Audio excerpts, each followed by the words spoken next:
ఈరోజు మధ్యాహ్నము కొయిటాక్ కర్రీ చేశానండి. ఎవరికైనా తెలియకుంటే నా ఛానల్లో ఉంటుంది, ఒకసారి చూడండి. అది ఎంత ఎక్కువ కట్ట కొయిటాక్ వేసినా కూడా కొంచెం కూడా కాదనమాట. ఇంకా మధ్యాహ్నం నేను అదే తిన్నాను కదా, ఇప్పుడు ఇద్దరికి సరిపోదనేసి అదే పనిగా బీన్స్ ఫ్రై చేస్తున్నాను.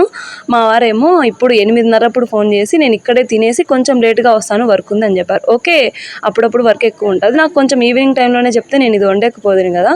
ఇంకా నేను ఆ కొయిటాక్ కర్రీ మిగిలినే తిందునా, ఈ బీన్స్ ఫ్రై తిందునా చపాతీలోకి, ఇదే రేపటి మిగిలించుకొని తిని రావాల్సి వస్తుంది. నేను ఇట్లనే ఉంటుంది అనమాట నా పరిస్థితి. ఎప్పుడు పిల్లలు మిగిలిచిన సర్ది కూడా అన్న తినాలి, ఆయన రాకుండా మిగిలించుకున్న ఈ కర్రీ అయినా తిని రావాలన్నమాట. ఇట్లనే ఉంటుంది ఆడవాళ్ళ లైఫ్ అంతా.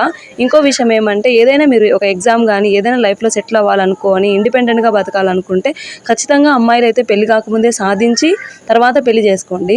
నాలాంటి లైఫ్ మాత్రం తెచ్చుకోకండి. పెళ్ళైన తర్వాత చదువుకుంటూ ఈ పిల్లలతో ఎమోషనల్గా బాధపడుతూ ఒక కోచింగ్కి వెళ్ళలేము, ఒక ఎగ్జామ్ రాయడానికి పోవడానికి రిస్ట్రిక్షన్స్, వీళ్ళని వదిలి ఉండలేము, వీళ్ళతో చదవలేము, ఇంత పెద్ద తతంగాలన్నమాట. ఇట్లుంటుంది.